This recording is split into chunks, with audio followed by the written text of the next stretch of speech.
Kisah yang terjadi antara aku dengan tetangga kosku yang cantik. Dia bernama Safira. Berusia 27 tahun, bersuami, dan mempunyai seorang putri. Wajahnya manis khas orang Jawa. Keanggunan dia ini semakin kelihatan. Dengan gaya berbusana yang selalu berbalut baju longgar dan berjilbab lebar. Tutur katanya halus lembut dan kalem, membuat lawan bicaranya betah berlama-lama ngobrol dengannya. Lambat laun karena kita sering ketemu dan ngobrol bersama, akhirnya tanpa dapat kami hindari, kami berdua pun menjadi sepasang kekasih yang tidak semestinya terjadi. Walaupun Safira selalu menjaga pandangan matanya apabila dia berbicara dengan lawan bicaranya, terlebih kalau lawan bicaranya adalah kaum lelaki. Dia ini baru ditempatkan bekerja di kota di mana aku tinggal atau ngekos itu oleh perusahaan di mana dia bekerja. Sedangkan dia itu sebelumnya tinggal bersama orang tuanya di Jawa Barat. Sehingga putrinya yang lucu tersebut diasuh oleh neneknya selama dia kerja di luar kota itu. Sedangkan suaminya bekerja di kotanya sebagai seorang konsultan dan tinggal bersama putri dan mertuanya. Awalnya perkenalan kami hanya sebatas tetangga kos yang merasa senasib karena harus hidup terpisah dengan orang-orang tercinta. Dan aku tak berani macam-macam padanya. Karena dari pakaian dan jilbab yang dia gunakan, menunjukkan bahwa Safira adalah seorang wanita solehah yang sangat menjaga kehormatannya itu. Sebenarnya aku juga dari Jawa Barat, dan keluargaku ada di Jawa Barat itu. Pada bulan pertama Safira bekerja, masih menggunakan angkutan umum. Sehingga dia mempunyai beberapa kenalan yang bekerja di tempat lain, tapi masih satu jurusan. Sehingga Safira dan beberapa temannya ikut menumpang kepada salah seorang temannya yang memiliki kendaraan pribadi dengan biaya bensin dibayar patungan. Pada suatu hari, Safira mengatakan bahwa suaminya ditugaskan keluar pulau. Sehingga dimulailah hari-hari tanpa kehadiran suami di rumah ketika dia sedang pulang pada saat libur kerja. Artinya dia semakin kesulitan untuk bisa bertemu dengan suaminya itu. Terkadang, ketika suaminya pulang, Safira tidak bisa pulang.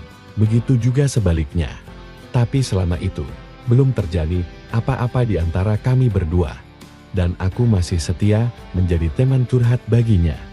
Bahkan isi obrolan kami berdua itu, semakin hari sudah semakin bertambah saling terbuka. Safira terkadang juga mengungkapkan kerinduannya terhadap suaminya di saat-saat kesendiriannya, di malam hari dan pada saat keinginan di dalam dirinya sedang muncul. Tapi semua itu tetap Safira sampaikan dalam bahasa yang santun. Ketika kami sedang mengobrol itu, Safira bercerita bahwa teman-teman seperjalanannya sudah semakin berani berbicara, yang isinya nyerempet-nyerempet ke arah yang berhubungan dengan masalah suami istri. Misalnya menanyakan bagaimana caranya menyalurkan kebutuhannya yang satu itu pada saat suaminya tidak ada, dan kadang-kadang mereka juga suka cerita tentang ketidakbahagiaan mereka terhadap pasangan. Dan Safira meminta pendapatku, apa yang harus dilakukannya. Ku bilang padanya, nggak usah ditanggapi, atau alihkan saja topik pembicaraan itu. Nanti juga mereka akan mengerti bahwa kamu tidak terpancing oleh obrolan itu. Dan selama masih bertingkah laku wajar, tidak perlu dihentikan, itulah saranku padanya. Dari kejadian itu, Safira yang sering tukar pendapat dengan aku dalam berbagai hal. Dan dia merasa cocok kalau mengobrol denganku. Akhirnya dia sering juga cerita hal-hal pribadi tentang rumah tangganya yang seharusnya tidak boleh dia ceritakan ke orang lain. Dan aku pun melakukan hal yang sama. Sehingga akhirnya kami menjadi semakin dekat dan dalam diriku muncul kerinduan pada Safira jika sehari saja tidak bertemu dengannya. Dan hal ini secara iseng pernah aku katakan padanya. Dan dia pun menjawab bahwa dia pun merasakan hal yang sama. Sehingga dia berkata padaku, apakah yang dia rasakan ini salah? Aku pun berusaha meyakinkan padanya bahwa yang kami rasakan itu adalah sebuah perasaan persahabatan yang semakin akrab dan suatu hal yang wajar. Jika di antara sahabat yang akrab, muncul rasa rindu yang mendalam jika tidak bertemu. Dan Safira pun menyetujui perkataanku itu. Pada suatu hari, ketika aku sedang mengerjakan tugas-tugas yang harus aku selesaikan di laptopku. Dan pada saat itu, dia datang dan Safira bertanya padaku, Sam, isi laptop kamu itu ada apa saja sir? Pasti banyak hal-hal yang berbau itu ya, ujarnya kepadaku. Biasalah, laki-laki, jawabku santai kepadanya. Safira pun tidak bertanya lebih lanjut. Sebenarnya Fir, aku tidak begitu suka dengan gambar ataupun film kayak gitu. Aku lebih suka dengan cerita-cerita romantis yang banyak terdapat di internet. Bagiku membaca cerita lebih cepat terbawa suasana dibandingkan dengan melihat gambar atau menonton film semacam itu. Aku biasanya membaca di malam hari pada saat aku jauh dari istriku seperti saat ini. Dengan demikian, biasanya keinginanku itu dengan sendirinya akan tersalurkan, ujarku kepada Safira. Safira hanya memandangku dengan pandangan menyelidik dan berkomentar. "Wah, yang benar saja kamu Sab." Jawabnya sambil tertawa. "Sumpah Devir, WKWK," jawabku sambil tertawa juga. Kemudian aku ambil sebuah cerita yang sudah aku cetak rapi mirip sebuah novel, dengan isi cerita yang tidak begitu full, tetapi isinya sangat menghanyutkan dan mampu membuatku berhayal, dan juga mampu membuat keinginanku itu akan semakin timbul pada saat membacanya, sehingga aku tak bosan-bosan untuk membacanya. Novel itu kemudian aku serahkan padanya, sambil berkata, "Kalau kamu tidak percaya, nih baca saja sendiri, tapi jangan dibaca di sini. Bisa bahaya entar hei, bawa saja dan baca di kamar sambil tiduran dan membayangkan suamimu," ujarku kepadanya. Dengan ragu dia memandangku. "Ayo Fir, ambil saja, nggak akan ada yang tahu ini. Lagi pula ini, kan hanya bacaan, dan nggak ada gambarnya pula," ujarku sambil menyerahkan cerita romantis itu. Akhirnya dengan ragu dan agak malu, dia menerima juga cerpen itu dariku. Pada keesokan harinya, setelah pulang kerja, dengan tergesa-gesa, Safira menghampiriku di dalam kamarku. Seperti ada sesuatu yang dia tahan-tahan dan ingin segera dia katakan padaku. "Sam, bener juga ternyata, apa kata kamu kemarin itu. Aku sampai nggak bisa menahan keinginanku akibat membacanya semalam. Wih, ternyata isinya menarik dan membuatku ingin banget," ucapnya jujur sambil malu-malu. Maklum dia adalah wanita berjilbab yang biasanya segala tingkah lakunya selalu dia kendalikan dengan baik. "Kalau kamu mau membaca cerita yang lainnya, ya sudah baca langsung saja di laptopku ini. Karena aku belum sempat mencetaknya, nih silahkan," ujarku kepadanya seraya mencarikan cerita yang sangat menarik untuknya. Dia pun setuju saja dan duduk di hadapan laptopku untuk membaca cerita itu. Pada saat itu, memang masih banyak orang yang belum bisa menggunakan laptop. Termasuk salah satunya adalah Safira itu. "Sam, kamu jangan jauh-jauh dan beritahu aku bagaimana cara menggunakan mouse dan bagaimana cara memindahkan halaman demi halamannya," ujarnya padaku. Maka dengan ragu-ragu, aku bergeser duduk tepat di belakangnya untuk memberi petunjuk pada Safira. Karena dia masih belum lancar menggunakan mouse, akhirnya tanganku berada di atas tangannya yang memegang mouse itu dengan tujuan agar mudah di dalam aku memberikan petunjuk. Dak dikduk ser, serasa aliran darahku mengalir begitu cepatnya ketika tanganku menyatu dengan tangannya itu. Safira secara refleks dengan pelan menepis tanganku itu. Tapi sebenarnya dia sadar bahwa tanganku itu tidak bermaksud berbuat yang tidak-tidak. Dia sadar kalau aku hanya ingin membantu menggerakkan mouse dan melakukan klik atau drag saja. Walaupun nampaknya dia merasa risih jika tangannya bersentuhan dengan tanganku. Dia kemudian mulai membaca cerita romantis itu, paragraf demi paragraf, dan terlihat tidak risih lagi. Ketika tanganku menuntunnya menggerakkan mouse itu, bahkan kadang-kadang tangannya yang berada di atas tanganku. Aku pun tentu saja turut membaca cerita romantis yang tertera di monitor itu. Kebetulan cerita romantis tersebut menceritakan kisah dua insan yang kondisinya mirip dengan kondisi kami saat itu. Sehingga nampaknya Safira sudah mulai terbawa oleh alur cerita yang dibacanya itu. Hal itu dapat aku rasakan dari penggangan tangannya ke tanganku. Yang aku rasa semakin lain, yaitu seperti mengalus. Kemudian aku dengar deru napasnya yang terasa berat, serta Safira sudah mulai berkeringat. Aku pun sebenarnya mengalami hal yang sama saat itu, akibat membaca cerita itu.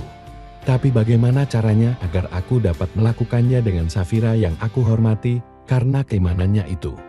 Sebenarnya sejak dia sering curhat padaku, di hatiku sudah timbul rasa suka dan sayang padanya. Bukan rasa sayang sebagaimana layaknya sahabat, tapi lebih dari itu, rasa sayang terhadap seorang kekasih. Sering aku membayangkan betapa bahagianya aku jika saja aku dapat melakukannya bersama dengannya. Tapi bayangan itu selalu aku tepis dan aku jawab, tidak mungkin seorang wanita cantik berjilbab mau melakukannya dengan selain suaminya. Tapi pada saat seperti ini, nampaknya keinginanku itu seperti diberikan jalan. Ketika seolah-olah tanpa sengaja TV-ku aku dekatkan ke TV-nya. Seolah-olah ingin membaca tulisan yang terdapat di monitor itu. Safira hanya diam saja, bahkan ketika tangannya yang memegang mouse itu, aku beri gerakan yang punya tujuan lain pun. Terlihat Safira malahan memejamkan matanya seolah-olah menikmati. Dan angannya seakan telah melayang akibat cerita yang sedang dibacanya dan dia bayangkan itu.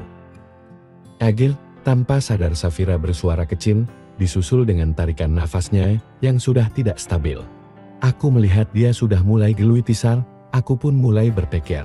Ternyata yang Safira tadi katakan benar adanya, yaitu tentang hebatnya pengaruh dari akibat membaca cerita itu, sehingga membuat dia tidak bisa menguasai dirinya lagi.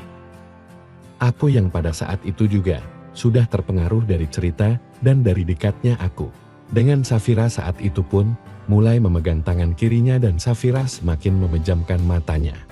Dengan berdebar-debar dan perasaan takut kalau dimarahi olehnya, aku pun semakin memberanikan diri untuk memulainya dari belakang. Dan ternyata, dia tetap memejamkan matanya. Kesempatan bagus nih, batinku. Dengan semakin nekat, aku pun mulai mengarahkan wajahku ke hadapannya. Awalnya dia seperti yang kaget dengan kedekatanku itu, tetapi dia lagi-lagi tetap diam.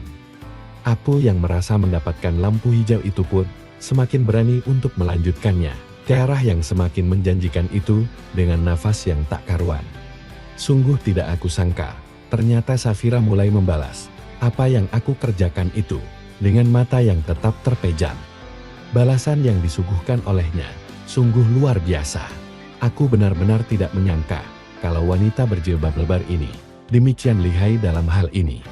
Ataukah memang benar adanya bahwa sebenarnya mereka yang suka berpenampilan layaknya Safira ini mempunyai keinginan yang begitu besar, sehingga begitu mendapatkan kesempatan jadi tak terkendali.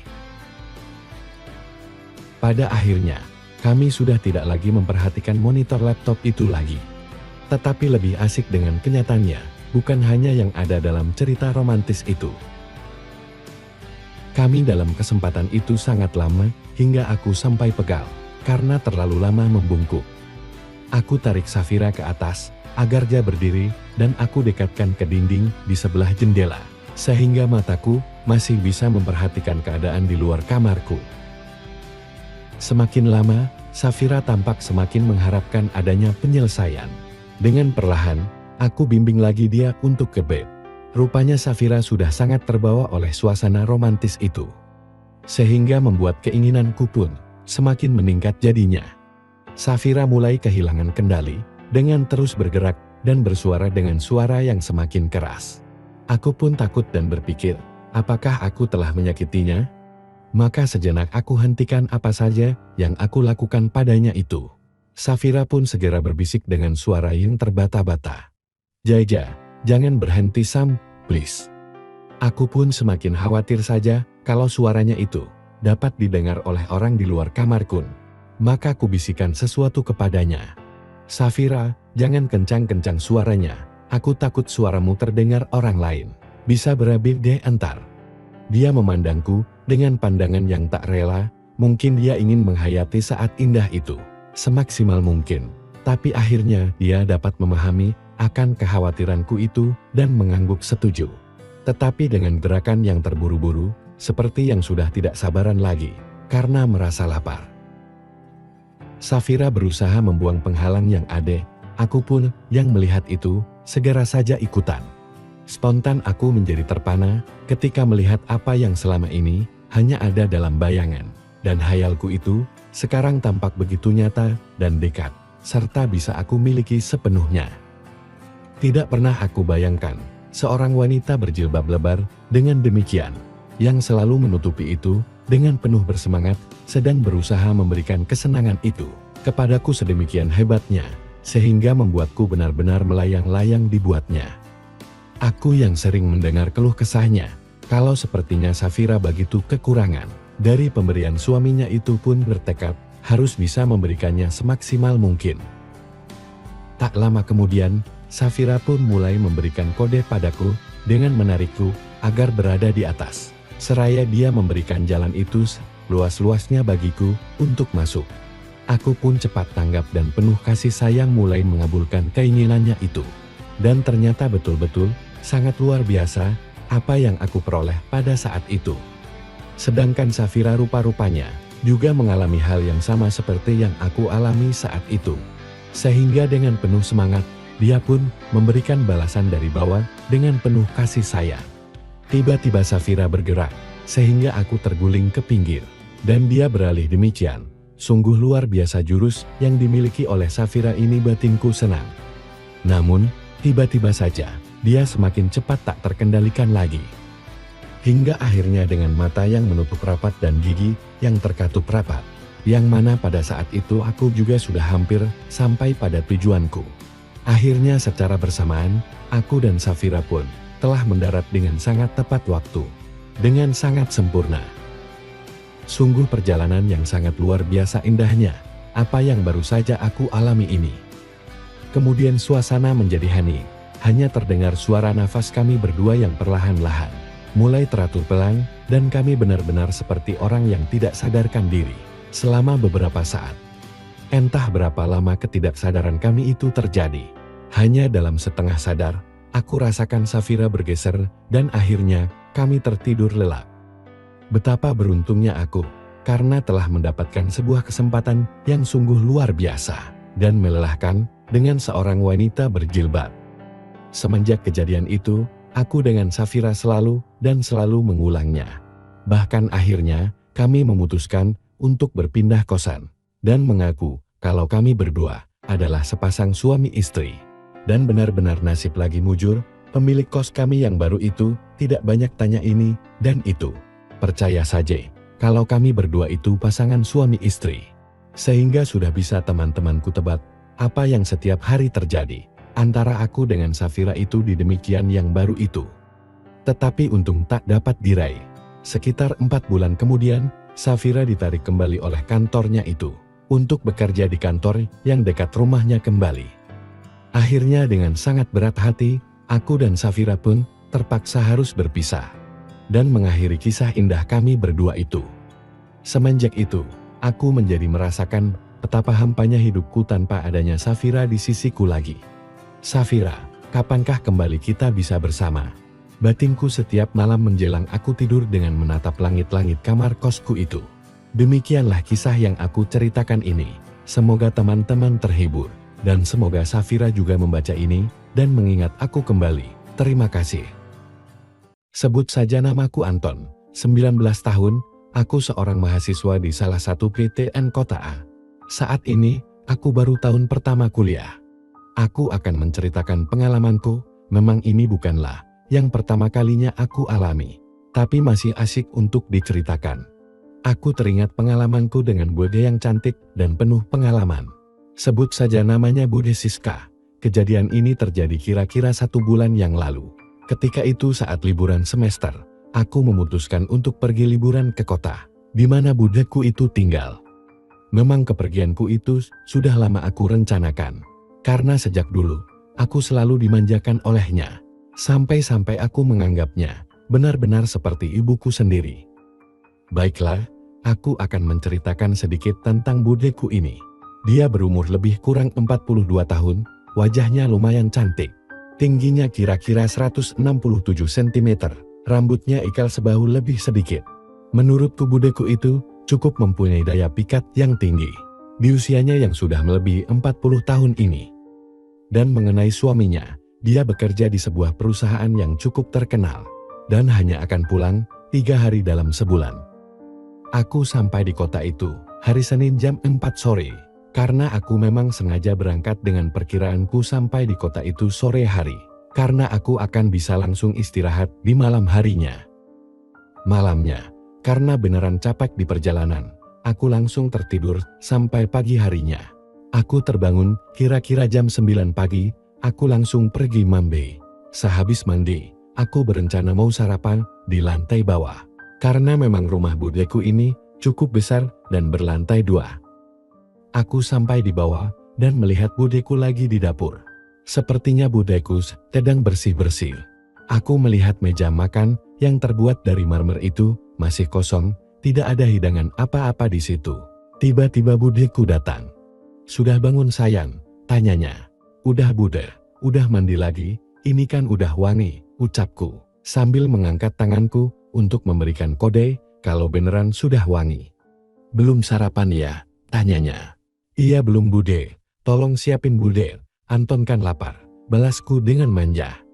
"Ya udah, kamu duduk saja dulu di situ, ntar bude sediain yang spesial buat Anton deh," ujarnya sambil melangkah ke dalam kamarnya.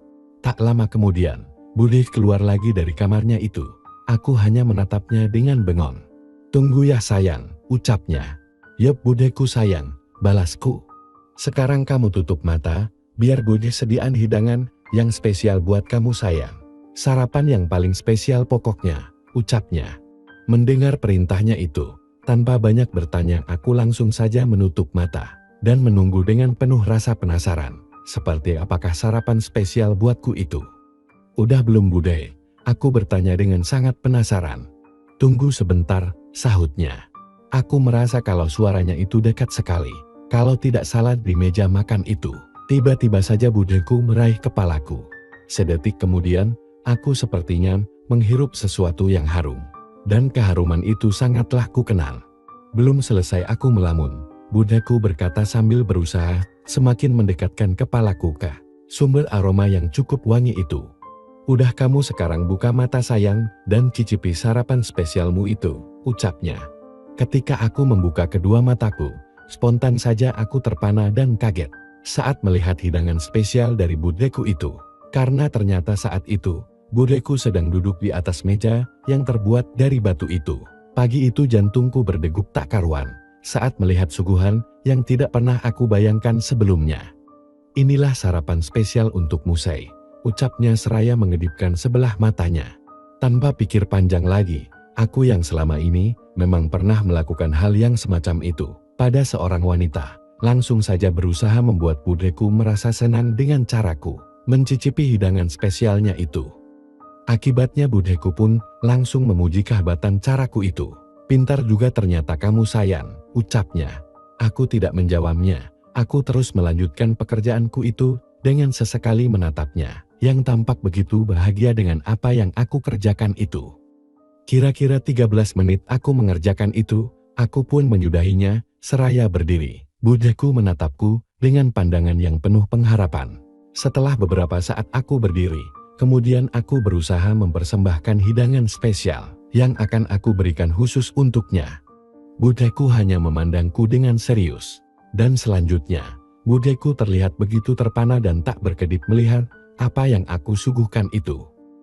Selanjutnya aku mendapatkan kode dari budeku kalau aku dipersilahkan untuk melanjutkannya. Tanpa membuang waktu lagi, aku pun langsung melaksanakannya. Pagi itu dikala rumah benar-benar sepi, aku dengan budeku saling bekerja sama untuk mencapai satu tujuan secara bersama-sama dan sempurna. Budeku sepertinya merasa kalau hidangan yang aku berikan itu benar-benar cocok, sehingga dia sangat bersemangat dalam menyambutnya. Begitupun aku. Tiba-tiba saja aku mendapatkan suatu gejala yang sangat aku hafal. Kalau itu merupakan tanda kalau budeku akan segera sampai, dengan segera aku pun mempercepatnya.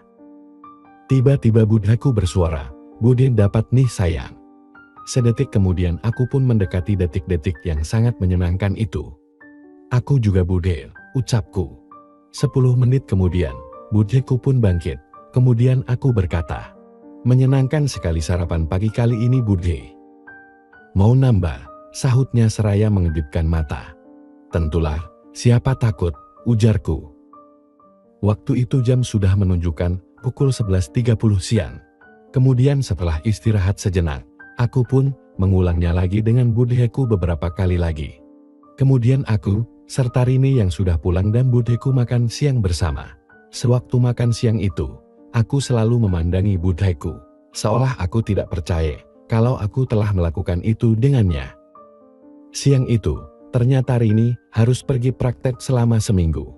Ma, Rini akan pergi praktek lapangan, kira-kira seminggu, izin Rini pada mamanya. Ya nggak apa-apa sayang, kan itu keharusan. Itu kan untuk nilai rapot juga, sahut Budeku atas izin Rini itu. Oh iya Mas Anton, Mas jangan balik dulu ya, tunggu aku balik dari praktek, baru Mas balik. Kasihan mamaku sendirian di rumah, papa kan baru balik 10 hari lagi. Pintar ini padaku setengah memohon, karena dia memang sayang banget pada mamanya itu, dan takut terjadi apa-apa pada mamanya, jika ditinggal sendirian di rumah. Ya tentu Rini, jangan khawatir, kan ada Mas Anton, sahutku seraya tersenyum pada budeku dengan penuh arti. Jam 3 sore, Rini pun berangkat dengan sepeda motornya dan akan kembali seminggu kemudian. Tibalah malam harinya. Bude, apa menu makan malam kita? Tanyaku sambil tersenyum penuh arti. Budeku yang mendengar pertanyaanku itu pun segera membuka menu yang sangat spesial untukku. Malam itu aku dengan budeku melakukannya tanpa mengenal kata bosan ataupun capek. Sejak saat itu, hampir setiap waktu, hingga Rini pulang dari prakteknya, aku melakukannya terus-menerus dengan Bude Siska. Baik itu di tempat tidur, di kamar mandi, di dapur, di garasi, dan kadang sampai di gudang. Akan tetapi yang paling mengasihkan bagiku adalah ketika di atas meja makan itu. Seminggu kemudian, setelah Rini pulang dari prakteknya, aku pun dengan berat hati harus balik ke kota di mana aku harus kuliah. Sekitar 2 bulan kemudian, aku mendengar kabar kalau budeku telah hakimi. Dan menurutnya, itu pastilah hasil karyaku. Akan tetapi, untungnya sewaktu aku balik ke kota di mana aku kuliah, 2 hari kemudian, suami Bude Siska itu pulang. Sehingga suaminya itu tidak curiga atas kedemikiannya itu. Demikianlah kisah indah dan romantisku dengan Bude Siska. Sekian dan terima kasih.